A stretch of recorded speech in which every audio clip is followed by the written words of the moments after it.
নমস্কার, আমি কবিতার করতান থেকে আমার চ্যানেলে সবাইকে স্বাগতম। বড়দেরকে প্রণাম জানাই, ছোটদেরকে অনেক অনেক আদর আর ভালোবাসা জানালাম। আমি চলে এসেছি এখন হ্যাশট্যাগ আমরা সকলের আজকের বিষয় নিয়ে। আজকের বিষয় মিতা চ্যাটার্জি ম্যাডাম দিয়েছেন। বিষয়টা হলো যে আমাদের জীবনে পরের পাতায় কি লেখা আছে আমরা নিজেরাও জানি না।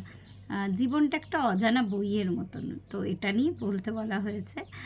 আর খুব সুন্দর একটা বিষয়। সত্যি এটা আমরা প্রত্যেকে মানে আমি তুমি বলে নয়, আমরা প্রত্যেকে নিজের জীবন দিয়ে উপলব্ধি করি। যেমন একটা ছোট্ট এক্সাম্পল দিই, এই প্রচণ্ড গরমে কলকাতার আমরা কোনো দিন এই ধরনের গরম হয়েছে, ঘাম হয়েছে, কিন্তু এখন তো মানে এই লুটা তো আমরা ফেস করিনি কোনো দিনও। আজকে বেশ ঘন্টা দেড়েক দুয়েক হলো লোডশেডিং হয়ে বসে আছে। না পাখা না এসি তো দূরস্থ, মানে পাখার হাওয়াটাও পাচ্ছি না। সেটা আগে থেকে জানা ছিল না, কিন্তু কাজ তো থেমে থাকিনি। আমি একদম সাধারণ একটা এক্সাম্পল দিলাম। তো কাজ তো থেমে থাকিনি। সকাল থেকে যা যা আমার ডিউটিস আছে, রান্নাবান্না করা, পুজো দেওয়া, এমনকি আমি যে টিউশন করি, তো যেহেতু এখন অনলাইনে ক্লাস হচ্ছে বাচ্চাদের, তাই জন্য না আমি এই সকালের দিকটাতেই পড়িয়ে নিচ্ছি, যাতে একটা বেলা একটু ঘরে থেকে আমি বাকি কাজগুলো করতে পারি। তো কিছুই বন্ধ হয়নি, সব কিছুই চলছে, সব কিছুই করতে হবে। কিন্তু এর মধ্যে যে এই পরিস্থিতিটা সাংঘাতিক কষ্ট হচ্ছে, সেটা কিন্তু আগে থেকে জানান দেওয়া ছিল না। তো এরকম প্রত্যেকটা মুহূর্ত জীবন সামনে এনে দাঁড় করায়, সেটা অতীব সুখের হোক বা অতীব দুঃখের হোক। আমরা সত্যিই জানি না কি হতে চলেছে আমাদের সাথে। অনেকবার আমার জীবনে তো এরকম অনেক এক্সপিরিয়েন্স হয়েছে, এমন অনেক জিনিস যা আমার কল্পনাতেও ছিল না,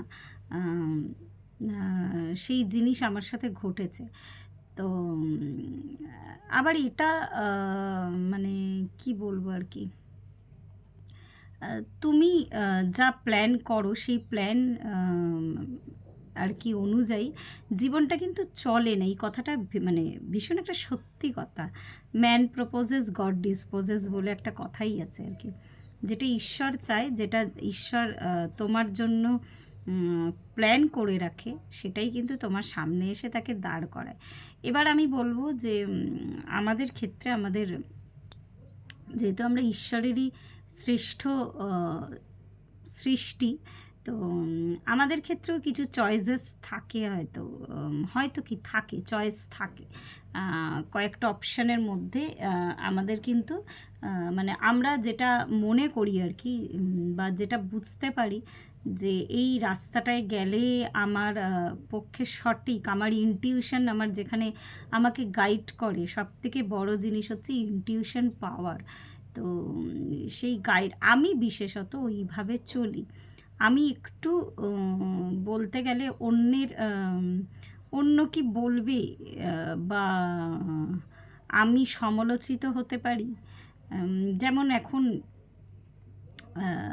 বিভিন্ন অ্যাক্টিভিটিসের সাথে আমি যুক্ত আছি। অনেকের ভালো লাগে, অনেকের খারাপও লাগে, বুঝতে পারি তাদের কথাবার্তায়। আবার অনেক মানুষ আছে যারা বেশ অ্যাপ্রিসিয়েট করে যে প্র্যাকটিসের সাথে আছি। সেই যত মানে একদমই নতুন যুক্ত হয়েছি সেই প্র্যাকটিসের সাথে, 1-1.5 বছর হয়েছে আর কি। সেই প্র্যাকটিসটা আস্তে আস্তে কিন্তু আমাকে আমার সহনশীলতা বাড়িয়ে দিচ্ছে। তো সুতরাং আমি না আমি সবসময় একটু স্বাধীনচেতা মানুষ।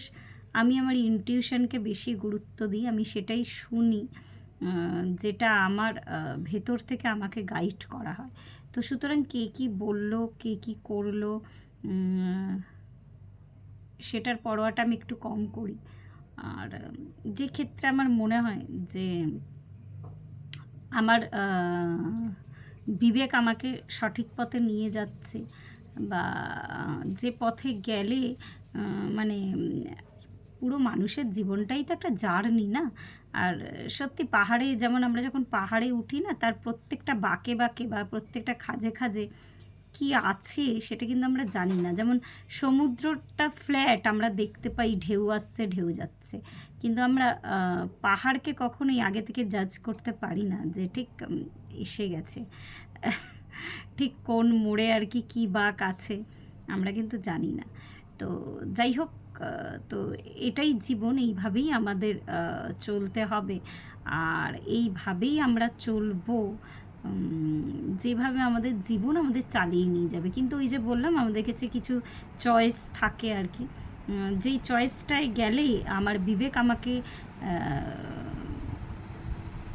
ভরসা দেয়, বা আমার মন আমাকে বলে, বা আমার ইনটিউশন আমাকে বলে যে এই পথটায় আমার চলা উচিত। আমি যে সবসময় জিতবো তা তো নয়, এমন নয় যে আমি প্রত্যেকটা লড়াইতেই জিতে যাব।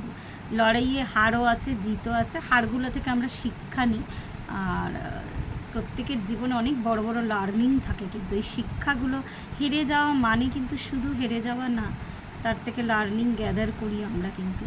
তো নিজের উইজডম, ওই যে বললাম যে প্র্যাকটিসে আছি, আস্তে আস্তে আমি মানে আর কি প্র্যাকটিস, এটা পুরোটাই প্র্যাকটিস, ধৈর্যটাও কিন্তু প্র্যাকটিস করতে হয়।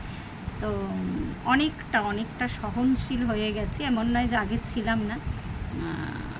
আগে অন্তত মুখে না বললেও একটু হয়তো বিরক্ত হতাম, কোনো সিচুয়েশানে দুঃখ পেতাম, কিন্তু সেটাও আস্তে আস্তে নিজের মধ্যে আমি অ্যাবজর্ব করে নিয়েছি যে এক একটা মানুষ, তাদের প্রত্যেকের দৃষ্টিভঙ্গি কিন্তু আলাদা।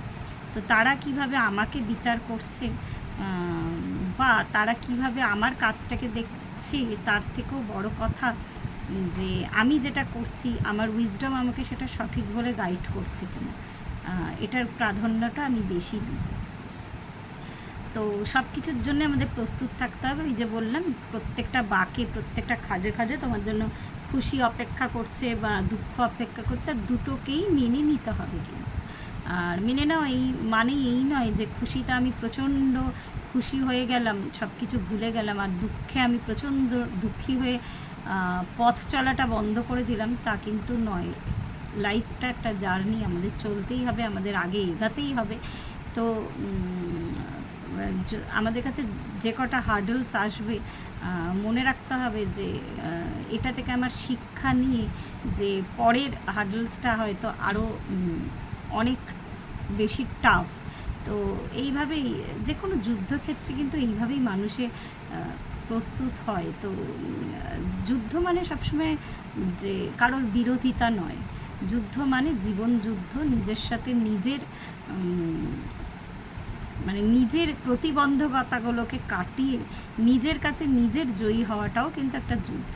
আগে এমন অনেক জিনিস ছিল যেগুলো করতে হয়তো সাহস ছিল না, ভয় পেতাম। আমি এটা ইন জেনারেল সবার কথাই বলছি, কিন্তু এই যুদ্ধে লড়তে লড়তে কিন্তু আস্তে আস্তে মানুষ সাহসী হয়ে ওঠে। একটা বাচ্চা যখন জন্মায়, সে কিন্তু প্রথম